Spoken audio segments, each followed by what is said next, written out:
Hello students, हमारे law के इस सीरीज में आज हम पढ़ेंगे इंडियन कॉन्ट्रैक्ट एक्ट 1872। अगर आपने ये टेबल अच्छे से समझ लिया तो आपका कॉन्ट्रैक्ट एक्ट, पूरा जो हमारा कॉन्ट्रैक्ट एक्ट है वो आप अच्छे से समझ सकते हो। सबसे पहले हम इसमें बहुत सारे टर्म्स दे रखे हैं, उन टर्म के स्पेसिफिकली अच्छे से मीनिंग समझेंगे। पहले ये समझेंगे कॉन्ट्रैक्ट क्या होता है, कॉन्ट्रैक्ट बनने के लिए क्या क्या चीजें चाहिए। सबसे पहला क्या चाहिए, प्रॉमिस। प्रॉमिस का मतलब हमें जैसे लेमन लैंग्वेज में पता है, प्रॉमिस मतलब वादा, एक काम करने के लिए हमने वादा किया, वही होता है हमारा प्रॉमिस। प्रॉमिस का मतलब हमारे लॉ में भी यही है, एक एक्ट को करने के लिए मैंने उस पर्सन को एग्री कर दिया, कंसेंट दे दिया, तो वो होता है हमारा promise. Promise with consideration. Consideration का लॉ में मीनिंग है something in return. Something in return का मतलब है कि बदले में हमें कुछ मिल रहा है, उसके बदले में हमने कुछ दिया, देने के लिए तैयार हुए हैं। ये याद रखना, प्रॉमिस के साथ कंसाइडरेशन होनी चाहिए। मतलब एक कॉन्ट्रैक्ट तब तक, कॉन्ट्रैक्ट कोई चीज तब तक नहीं बनेगी जब तक उसमें कंसाइडरेशन नहीं है। मतलब अगर फ्री में हमें कुछ मिला है वो कॉन्ट्रैक्ट में नहीं आएगा, ठीक। तो प्रॉमिस कंसाइडरेशन के साथ प्लस कोई एग्रीमेंट होना चाहिए। एग्रीमेंट किस चीज से बनता है, ऑफर प्लस एक्सेप्टेंस। यहाँ पे लिखा है offer plus acceptance equals to agreement. Offer, आपको कोई चीज ऑफर की गई, आपने उसको एक्सेप्ट किया, तब तो एग्रीमेंट बन रहा है। अगर एक्सेप्ट नहीं किया तो वो एग्रीमेंट नहीं बनेगा। उसके बाद इनफोर्सिबिलिटी ऑफ लॉ। इनफोर्सिबिलिटी ऑफ लॉ का मतलब है कि वो एग्रीमेंट लॉ इनफोर्स करा सकता है, तब वो तो कॉन्ट्रैक्ट बनेगा। लेकिन कोई एक ऐसा एग्रीमेंट है जो लॉ इनफोर्स ही नहीं करा सकता, वो हमारा कॉन्ट्रैक्ट नहीं बनेगा, ठीक। तो एक चीज ध्यान रखो, every agreement is a contract. हर एक एग्रीमेंट कॉन्ट्रैक्ट होगा। ये डिपेंड करता है कि इनफोर्सेबिलिटी ऑफ लॉ है कि नहीं। अगर आपके एग्जाम में पूछ रहे हैं क्या हर एग्रीमेंट कॉन्ट्रैक्ट है, तो इसका आंसर है नहीं। लेकिन क्या हर कॉन्ट्रैक्ट एग्रीमेंट होगा, हाँ, क्योंकि एग्रीमेंट को ही अगर लॉ इन्फोर्स करेगा तब वो कॉन्ट्रैक्ट बनेगा। लेकिन एक एग्रीमेंट कॉन्ट्रैक्ट तब बनेगा जब उसको इन्फोर्समेंट ऑफ लॉ मिला है। मतलब हर कॉन्ट्रैक्ट एग्रीमेंट तो है, लेकिन हर एग्रीमेंट कॉन्ट्रैक्ट है ये जरूरी नहीं है। आपने एग्रीमेंट किया लेकिन उसको लॉ इन्फोर्स ही नहीं करा सकती। हो सकता है आपके पास एविडेंस ना हो तो आप कोर्ट में जा तो रहे हो, लेकिन लॉ बोल रही है कि इसके खिलाफ कुछ एविडेंस तो दो। तो अगर लॉ इन्फोर्स नहीं करा सकते तो वो कॉन्ट्रैक्ट नहीं बनेगा। लॉ इन्फोर्स का मतलब है कोई आपने कॉन्ट्रैक्ट किया था, कोई एग्रीमेंट किया था, उस एग्रीमेंट में अगर स्पेसिफाइड है कि ये एग्रीमेंट अगर वो सामने वाला पूरा नहीं करता तो वो 50,000 रुपए पे करेगा। अगर वो कहीं लिखा हुआ है, आपने ओरली कहा, उसका ओरली कहने से क्या आप एविडेंस, किसी ने सुना नहीं या किसी ने सुना, वो वहां पे जाके मना कर दिया, तो वो तो हम एविडेंस के तौर पे पेश ही नहीं कर सकते। लेकिन आपने वो लिखा हुआ था, वो उसमें सामने वाले पर्सन ने साइन कर रखे थे, आपके पास कोई और भी लोग थे जिन्होंने, जो गारंटर थे, जिन्होंने देखा उस चीज को, तो उस केस में अगर आपके पास कोई एविडेंस है जो कोर्ट में लेके जाया जा सकता है तब वो कॉन्ट्रैक्ट होगा। लेकिन वो नहीं है तो वो कॉन्ट्रैक्ट नहीं होगा। अब हम समझते हैं प्रॉमिस विद कंसाइडरेशन, कुछ करने के लिए या कुछ ना करने के लिए भी प्रॉमिस हो सकता है। यहाँ पे जब हम प्रॉमिस कर रहे हैं, प्रॉमिस की बात, तो ऐसा नहीं है मैंने कुछ करने के लिए प्रॉमिस किया, मैंने कुछ ना करने के लिए भी प्रॉमिस अगर किया है विद कंसाइडरेशन। इसमें हम एग्जांपल लेके चलते हैं कि दिल्ली में एक जगह है सीपी, वहां हम कोई एक रेस्टोरेंट का एग्जांपल लेते हैं, XYZ कोई रेस्टोरेंट है, वो रेस्टोरेंट बहुत फेमस है। तो उस रेस्टोरेंट के ओनर ने अपने शेफ से एक एग्रीमेंट किया है कुछ ना करने का। मतलब उस शेफ से उसने ये बोला है कि आप 2 साल तक या 5 साल तक या 10 साल तक हमारे ही कंपनी में रहोगे, किसी और कंपनी में नहीं जाओगे। या आप अगर जाओगे तो आप मेरे जहां पे ये मेरा रेस्टोरेंट है उस रेस्टोरेंट के 10 किलोमीटर तक के एरिया में आप कहीं ना अपना रेस्टोरेंट ओपन करोगे ना किसी और में काम करोगे।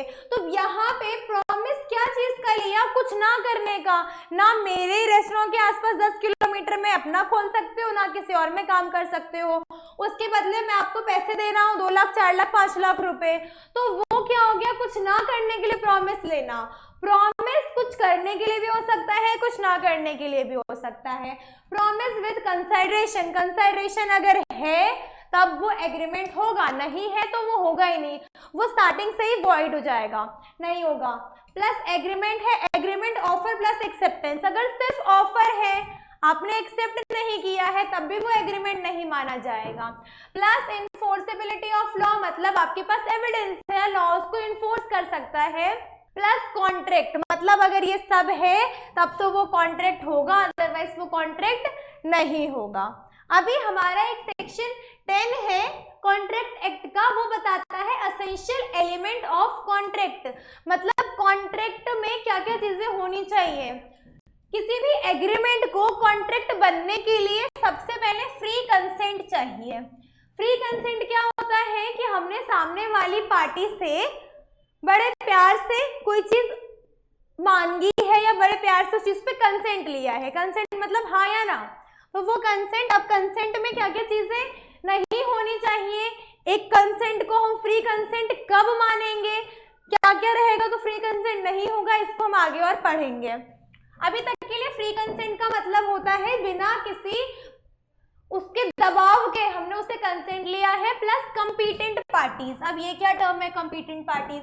कंपीटेंट पार्टीज का मतलब है कि वो सामने वाला पर्सन कोई भी हो सकता है, वो 3 पर्सन को छोड़ के वो 3 पर्सन नहीं होंगे। वो 3 कौन है, सबसे पहला माइनर नहीं हो सकता, ठीक है। अगर कोई माइनर है, माइनर का मतलब 18 ईयर से कम एज का कोई पर्सन है, उसके साथ अगर हम कोई कॉन्ट्रैक्ट कर रहे हैं वो कॉन्ट्रैक्ट हमारा गलत है, वो कॉन्ट्रैक्ट हमारा वैलिड नहीं है।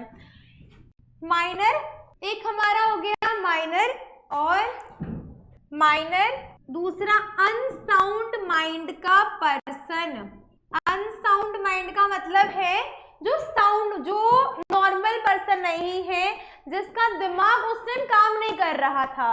इसमें अनसाउंड माइंड में बहुत तरीके के लोग आ सकते हैं, थोड़े मेंटल अनस्टेबल पर्सन, या कोई एक ऐसा पर्सन है जो ऐसे स्टेट में था, उसने बहुत ज्यादा ड्रिंक कर रखी थी, तो उस स्टेट में वो सही से समझ नहीं पा रहा था, सोच नहीं पा रहा था। कोई ऐसा पर्सन है जिसका उस टाइम उसने कॉन्ट्रैक्ट साइन किया वो होशो हवास में नहीं था। एक माइनर, दूसरा अनसाउंड माइंड, तीसरा डिस्क्वालिफाइड बाय लॉ, मतलब एक ऐसा पर्सन जिसको लॉ ने ही मना कर रखा है, मतलब उस पर कोई केस चल रहा है या उसने किसी दूसरे के साथ गलत किया था, तो ऐसा पर्सन जिसको लॉ ने मना कर रखा है कि वो कॉन्ट्रैक्ट साइन नहीं करेगा। तो ये तीनों पर्सन हमारे, इन तीनों पर्सन के साथ आप कॉन्ट्रैक्ट नहीं कर सकते। इसके अलावा एक और आता है एलियन एनिमी, मतलब जो एलियन एनिमी है ना, ये होता है स्टेट के लिए। मतलब जो एलियन एनिमी है उसका मतलब है कि जैसे इंडिया से एक दूसरी कोई कंट्री है जिसके साथ इंडिया कॉन्ट्रैक्ट नहीं कर सकती, जैसे एलियन एनिमी में हम बोल सकते हैं पाकिस्तान इंडिया के लिए एलियन एनिमी है। तो आपके नेबरहुड में जिसके साथ आप कॉन्ट्रैक्ट, हमारी जैसे कंट्री का कोई नेबर कंट्री है जिसके साथ वो कॉन्ट्रैक्ट नहीं कर सकते, वो एलियन एनिमी होती है। इसी के अगेंस्ट होते हैं एलियन फ्रेंड्स, जिनके साथ हम कॉन्ट्रैक्ट कर सकते हैं, जिसके साथ इंडिया का रिश्ता अच्छा है, जिसके साथ इंडिया का रिश्ता बुरा है, वो एलियन एनिमी, ठीक है। तो सबसे पहले वो एग्रीमेंट कॉन्ट्रैक्ट होगा जो फ्री कंसेंट से लिया गया है, जो कंपीटेंट पार्टी के साथ किया गया है। कंपीटेंट पार्टी कौन नहीं होगी, minor, unsound mind, disqualified by law और एलियन एनिमी। उसके बाद लॉफुल कंसाइडरेशन, हमने कंसाइडरेशन समझ लिया।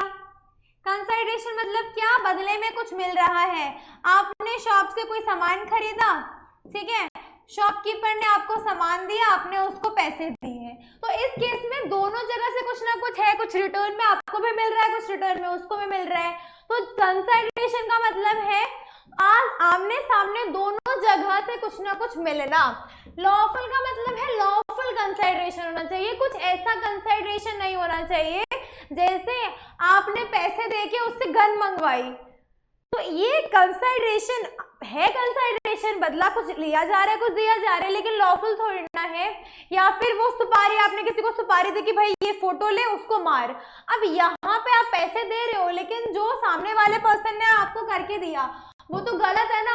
आप उसके पास गए, आपने उससे फ्री कंसेंट लिया कि भाई तू उसको मार देगा ना, वो खुशी से बोल रहा है हाँ हाँ मेरा तो काम ही यही है, वो कॉम्पिटेंट है, साउंड माइंड है, लॉ ने उसको डिस्क्वालीफाई नहीं किया है, वो माइनर नहीं है, मेजर है, वो इंडिया में ही है, एलियन एनिमी नहीं है, आपने उसको कंसाइड्रेशन भी दिया।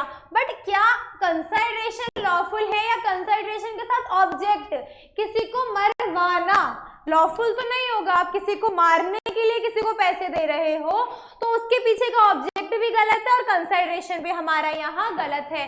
कंसाइड्रेशन क्या हुआ, तो उसकी जिंदा या मुर्दा उसको लेके आ, लाश लेके आ, तो ये कोई लॉ, ये कंसाइड्रेशन लॉफुल नहीं हुआ और किसी को मारना भी लॉफुल नहीं हुआ। तो हमारा एक कॉन्ट्रैक्ट एसेंशियल तब होगा जब फ्री कंसेंट से लिया गया है, कंपीटेंट पार्टीज के बीच में हुआ है, लॉफुल कंसाइड्रेशन है और लॉफुल ऑब्जेक्टिव है उसके पीछे का। अब है क्लासिफिकेशन ऑफ कॉन्ट्रैक्ट। कॉन्ट्रैक्ट किस किस तरीके से हो सकते हैं, क्लासिफिकेशन कुछ बेसिस पे किया गया है। पहला बेसिस है हमारा वैलिडिटी, कॉन्ट्रैक्ट वैलिड है या इनवैलिड है। सबसे पहला इसमें टर्म वैलिड। वैलिड मतलब बहुत सिंपल है, हमें समझ में आ रहा है, आपने के साथ कॉन्ट्रैक्ट किया, सारे एसेंशियल एलिमेंट थे तो वो वैलिड माना जाएगा। वैलिड मतलब बहुत अच्छा, गुड। वॉइडेबल, देखो एक है वॉइड, एक है वॉइडेबल। वॉइड हमेशा होता है वॉइड एब इनिशियो। देखो एक टर्म होता है वॉइड एब इनिशियो। वॉइड एब इनिशियो, एब इनिशियो का मतलब होता है फ्रॉम द वेरी बिगिनिंग। अब वॉइडेबल का मतलब समझते हैं। वॉइडेबल हमें पता है एग्रीमेंट के लिए दो पार्टी तो होगी, एक ऑफर करेगा दूसरा एक्सेप्ट करेगा तभी एग्रीमेंट बनेगा, एग्रीमेंट होगा तो वो कॉन्ट्रैक्ट बनेगा। वॉइडेबल का मतलब क्या हुआ कि वैसे तो कॉन्ट्रैक्ट में सब कुछ ठीक है, दोनों पार्टीज ठीक है, दो में कंसाइड्रेशन भी सही है, सब कुछ अच्छा है, लेकिन वॉइडेबल का मतलब है किसी एक पार्टी के मना करने पे वो कॉन्ट्रैक्ट अनवैलिड हो सकता है, वॉइड हो सकता है, उसको फिर आप आगे लेके नहीं जा सकते हैं, वो होता है हमारा वॉइडेबल। याद रखना वॉइडेबल वैलिड भी हो सकता है और इनवैलिड भी हो सकता है, डिपेंडिंग अपॉन वन पार्टी। दो पार्टीज इन्वॉल्व है, एक पार्टी ने ऑफर किया, अब दूसरी, उसमें सब कुछ ठीक था, उसमें कुछ एसेंशियल एलिमेंट जो हमने जो पढ़ा उसमें से कुछ गलत नहीं था, लेकिन दूसरी पार्टी के ऊपर ये हमने छोड़ दिया कि उसको वो वॉइड करना है या वैलिड करना है, इनवैलिड करना है या वैलिड करना है, ठीक है।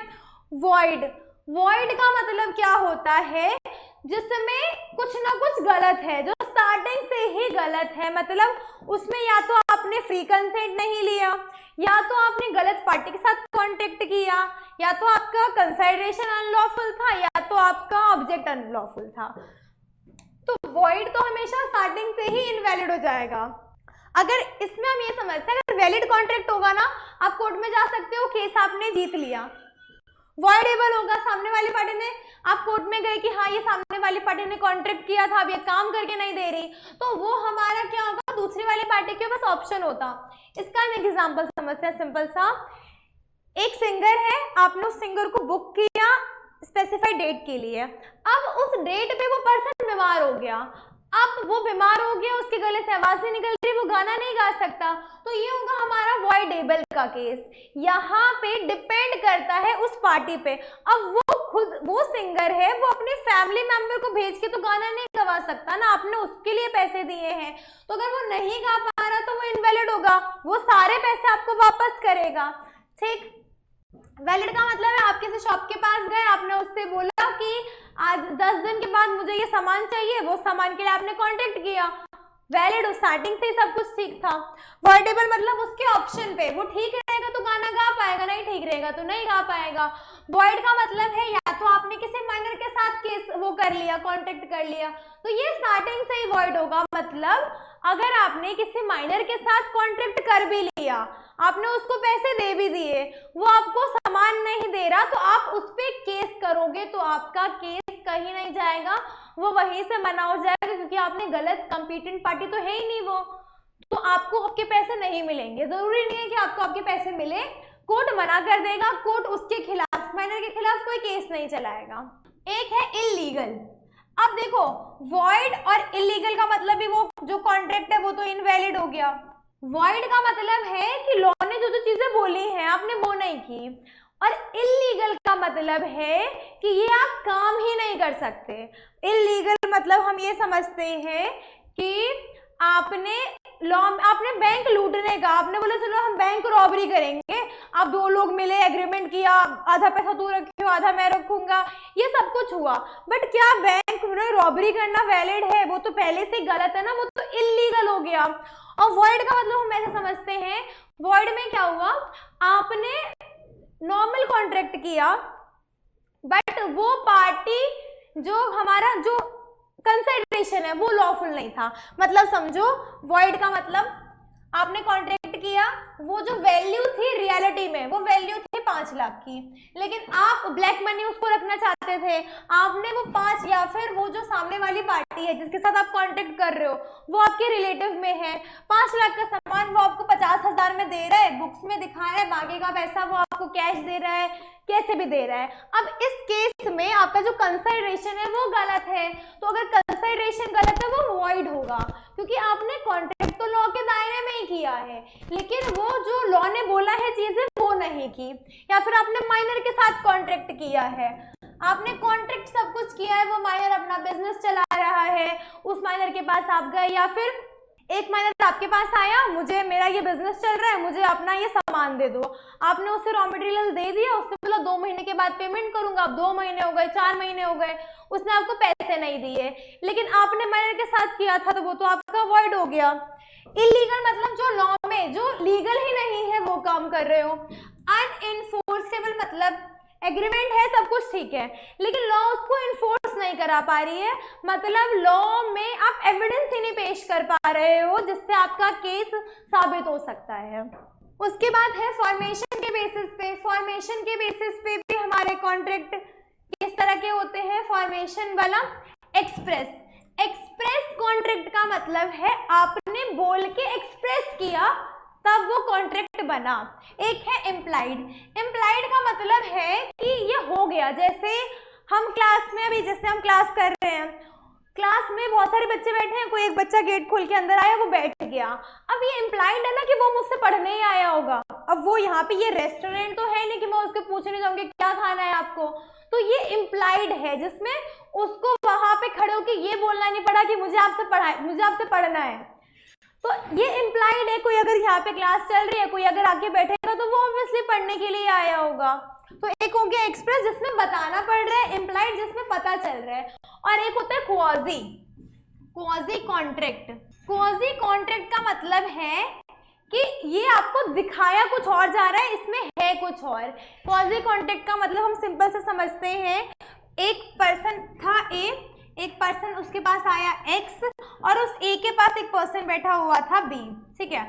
अभी जब ये वाई आया एक कॉन्ट्रैक्ट साइन करने के लिए, ए की कंपनी है उसमें ये भी बैठा हुआ था, जब ये वाई आया तो ए और बी दोनों ऐसे बात कर रहे थे कि वाई को लगा कि बी भी इसका पार्टनर है, ये दोनों मिलके बिजनेस कर रहे हैं। रियलिटी में बी नहीं है, लेकिन दोनों जब बैठे थे तो ऐसा लगा वाई को कि दोनों हैं, तो वो होता है हमारा क्वाजी कॉन्ट्रैक्ट, जिसमें जब हम जाते हैं के साथ कॉन्ट्रैक्ट करने, हमें गलतफहमी हो जाती है, ये ऐसा दिखाया जा रहा है कि वो उसमें है बट वो उसमें नहीं होता है।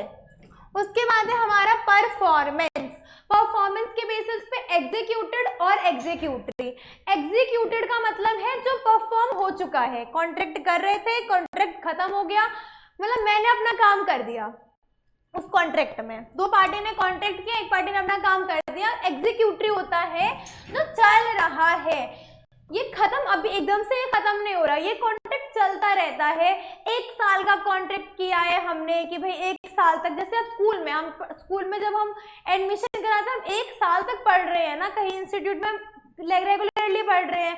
आपने सारी पेमेंट इकट्ठी दे दी, लेकिन आपको जो पढ़ाया जा रहा है वो कंटिन्यूअसली 1 साल तक, 2 महीने तक, 4 महीने तक वैसे पढ़ाया जा रहा है। आपने कोई कोर्स परचेज किया, वो कोर्स का जो पेमेंट है, जब भी हम कोर्स भी परचेज कर रहे हैं, 2 पार्टी है, एक स्टूडेंट है और एक इंस्टीट्यूट है।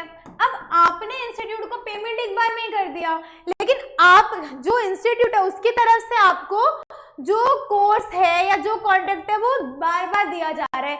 एक आपने पेमेंट एक दिन में कर दिया, आपको 30 दिन 60 दिन ऐसे करके पढ़ाया जा रहा है, तो वो होता है हमारा एग्जीक्यूटिव, जहां एक पार्टी का जो काम है वो चल रहा होता है। उसके बाद है हमारा काइंड ऑफ ऑफर, किस किस तरीके के ऑफर होते हैं। सबसे पहला जनरल ऑफर या invitation to offer. General offer का मतलब है ऑफर हर किसी को दे देना। जैसे न्यूज़पेपर में एडवर्टीजमेंट आती है कि ये जॉब है, जॉब के लिए आप अप्लाई कर सकते हो, तो उस आर्टिकल में उसने किसी का नाम लिया कि सिर्फ राम नाम का पर्सन ही मेरे यहाँ जॉब के लिए आएगा। तो इस केस में जहां पे आपने ऑफर लोगों को किया है, जनरली बहुत लोगों को, तो वो हो गया जनरल ऑफर। इसमें आपने ऑफर के लिए इनवाइट किया है लोगों को। फिर होता है स्पेशल ऑफर और स्पेसिफिक ऑफर। जब किसी स्पेसिफिक पर्सन को ऑफर किया जाता है वो स्पेसिफिक ऑफर होता है। सिर्फ आपके घर एक लेटर आया है जिसमें आपको जॉब के लिए इनवाइट किया गया है, वो होगा स्पेसिफिक। फिर होता है क्रॉस ऑफर और आइडेंटिकल ऑफर। क्रॉस ऑफर और आइडेंटिकल ऑफर का मतलब है कि मैंने आपको कुछ ऑफर किया, आपने भी मुझको ऑफर किया, दोनों ऑफर आइडेंटिकल है। मतलब मुझे कार खरीदनी है, तो मैंने ऑफर किया कि मुझे ये कार 50 लाख में दे दो, सामने वाले ने भी ऑफर किया मुझे ये आप ये कार 50 लाख में खरीदो। तो यहाँ पे आइडेंटिकल ऑफर है, क्रॉस ऑफर है। एक होता है स्टैंडिंग और कंटिन्यूइंग ऑफर। अभी जैसे मैंने एग्जांपल दिया था एग्जीक्यूटिव का, जो हमारा चल रहा होता है, वो ऑफर जो आपको दिया गया और वो ऑफर कुछ टाइम पीरियड के लिए लगातार चल रहा होता है। फिर है काउंटर ऑफर। काउंटर ऑफर को हम बार्गेनिंग ऑफर भी बोल सकते हैं। मतलब आपने ऑफर किया, फिर मैंने उसको बोला कि आपने कोई सामान की भाई ये गाड़ी 50 लाख में खरीदो, मैंने कहा नहीं 40 लाख 45 लाख, ऐसे करके जब हमारी बात हुई तो वहां पे बार्गेन चल रहा है। वो बार्गेन ऑफर में प्राइस जो हमारा कंसिडरेशन है वो तब डिसाइड होगा जब दोनों पार्टी म्यूचुअली एग्री हो गई। जब तक बार्गेनिंग चल रहा है तब तक वो ऑफर में कंसिडरेशन नहीं समझ में आया। फिर है एलिमेंट्स ऑफ ऑफर। एक ऑफर में क्या क्या चीजें होनी चाहिए। सबसे पहला वो ऑफर लीगल रिलेशनशिप क्रिएट कर रहा हो। उसके बाद सर्टेन का मतलब है कि उस ऑफर में जो चीजें लिखी हुई है वो एम्बिगुअस ना, वो कंफ्यूज नहीं कर रही, सिंपल तरीके से लिखा हुआ है, सामने वाली पार्टी ने भी समझा, मैंने भी सिंपल तरीके से समझा। कुछ ऐसा नहीं लिखा कि सामने वाली पार्टी उसका कुछ और मतलब निकाले। Must be communicated. हर एक पॉइंट जो ऑफर है वो एक दूसरे को समझाओ, बिना बताए हमें कुछ किसी चीज पे नहीं आना है। Made with a view to obtain assent. मैंने जो ऑफर बनाया है उसमें मैं धमकी नहीं दे रही हूँ, उसमें मैं उसको हाँ या ना उससे पूछ रही हूँ। हमने सामने ऑफर जो बनाया उसमें एक्सेप्टेंस तो हमने पढ़ा कि एग्रीमेंट होने के लिए ऑफर प्लस एक्सेप्टेंस है। मैंने अगर एक्सेप्टेंस के लिए कोई ऑफर बनाया है तो उसमें मंजूरी के लिए लिखेंगे भी तो कि भाई आप ये ऑफर के लिए रेडी हो कि नहीं हो। उसके बाद है हमारा रिवोकेशन और टर्मिनेशन। एक ऑफर कब रिवोक हो जाएगा, टर्मिनेट हो जाएगा, खत्म हो जाएगा, जब पहले डेथ हो गई या जिसने ऑफर किया ऑफरर या जिसको ऑफर किया गया ऑफरी, या लैप्स ऑफ टाइम, मतलब ऑफर था 5 महीने के लिए, 1 साल के लिए, वो खत्म हो गया। रिजेक्शन, जब किसी ने रिजेक्ट कर दिया। काउंटर ऑफर के केस में भी रेवोकेशन हो सकता है। काउंटर ऑफर मैंने बताया अभी, जब मैंने भी ऑफर किया सामने वाले ने भी ऑफर किया। अब उस केस में किसी ने एक्सेप्ट किया नहीं, मतलब समझाती हूँ। मैंने बोला मैं ये गाड़ी 50 लाख में खरीदूंगी, सामने वाले ने बोला मैं ये गाड़ी 50 लाख में बेचूंगा। किसी एक का ऑफर एक्सेप्ट हुआ, ऑफर प्लस एक्सेप्टेंस, दोनों ने तो ऑफर ही किया ना, किसी ने एक्सेप्ट ही नहीं किया। तो काउंटर ऑफर के केस में हमारा जो ऑफर है वो रिजेक्ट हो सकता है, रिवोकेट हो सकता है, टर्मिनेट हो सकता है, क्योंकि सिर्फ ऑफर है। मैंने बोला 50 लाख में खरीदूंगी, सामने वाले ने अगर उसको बोला हाँ ठीक है आप 50 लाख में खरीदो, तब एक्सेप्ट हुआ ना, उसने भी ऑफर किया मैंने भी ऑफर किया। फिर है विड्रॉ, एक पार्टी ने ऑफर विड्रॉ कर लिया, ऑफर उसने दिया था, सामने वाले पार्टी ने रिस्पॉन्स नहीं किया, विड्रॉ हो गया। एक है इम्पॉसिबिलिटी टू परफॉर्म, वो परफॉर्म करना ही इम्पॉसिबल है, मतलब दो लोगों ने ऑफर तो कर लिया लेकिन अब उस ऑफर को हम परफॉर्म ही नहीं कर सकते।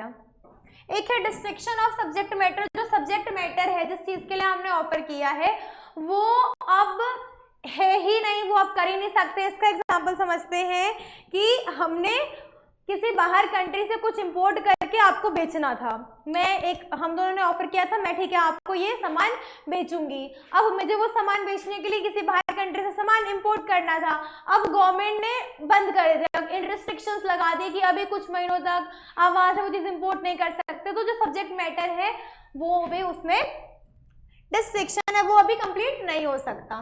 उसके बाद है exception of contract without consideration is void. Exception का मतलब है, देखो वैसे हमने पढ़ा कॉन्ट्रैक्ट विदाउट कंसिडरेशन वॉइड है, हमने कॉन्ट्रैक्ट किया कंसिडरेशन नहीं है तो वॉइड होगा, लेकिन उसके कुछ एक्सेप्शंस हैं। पहला love, natural love and affection, आपने प्यार मोहब्बत से किसी को कुछ दिया है उस केस में कंसिडरेशन नहीं होगी। पास्ट वॉलंटरी, यहाँ पे एक टर्म है वॉलंटरी, आपने अपनी मर्जी से कोई एक सर्विस दी है उसके बदले आपको पैसा मिला, ये कोई जरूरी नहीं है। एजेंसी, कोई एजेंसी फंक्शन परफॉर्म कर रही है या एक गिफ्ट, आप किसी को गिफ्ट दे रहे हो या कोई चैरिटेबल नेचर का आप काम कर रहे हो, तो इन काम में कंसिडरेशन नहीं होगा। आप चैरिटी कर रहे हो, आप गए किसी भी चैरिटेबल ट्रस्ट के पास, आपने उनको 50,000 रुपए दिए, बदले में आपको कुछ मिलेगा थोड़ी ना, तो वहां पे कंसिडरेशन नहीं है, ठीक। उसके बाद consent is free when not caused by, मतलब क्या है इसका, कंसेंट हमने क्या पढ़ा था कि फ्री कंसेंट होना चाहिए, अब हम कब माने कि ये कंसेंट फ्री है, जब कोर्शन नहीं हुआ है, मतलब जोर जबरदस्ती आपने नहीं की है, आपने उस बंदे का हाथ पैर बांध दिया, उसके सर पे पिस्टल रखी है कि नहीं इस पे साइन कर, तो यहाँ अगर ऐसा कुछ हुआ है और ये प्रूफ हो जाए तब वो कॉन्ट्रैक्ट इनवैलिड माना जाएगा।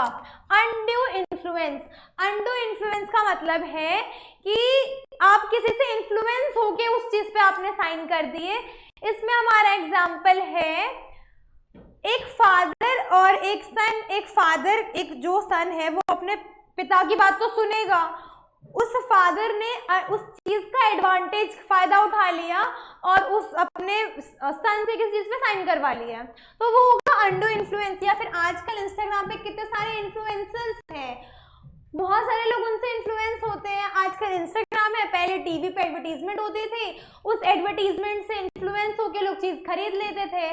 तो वो चीजें जो एक पर्सन जिसके पास वो इन्फ्लुएंस करने की पावर है, उसने आपको कुछ गलत किया, कुछ गलत समझाया, कुछ गलत कराया, किसी गलत चीज पे साइन करवाए, तो वो गलत होगा, इनवैलिड होगा। फिर है फ्रॉड, जानबूझ के फ्रॉड करने की कोशिश की, मिस रिप्रेजेंटेशन, कुछ गलत दिखाया, गलत तरीके से रिप्रेजेंट करके साइन कराया, या बाय मिस्टेक ही हुआ है। अब बस हमें ना ये प्रूफ करना है कि ये कोर्शन से हुआ था, या हमने उसके इन्फ्लुएंस में आके ये चीज किया था, या मेरे साथ फ्रॉड हुआ था, या मुझे गलत रिप्रेजेंट करके दिखाया गया, या मिस्टेकली ये काम हुआ था। अगर ये प्रूफ कर दिया जाएगा तब वो कॉन्ट्रैक्ट इनवैलिड हो जाएगा। तो हमारे कॉन्ट्रैक्ट एक्ट में जो हमारे एग्जाम में पूछा जा सकता है वो सारी चीजें इस टॉपिक में कवर हो गई हैं। आई होप आपने अच्छे से इसको समझा होगा।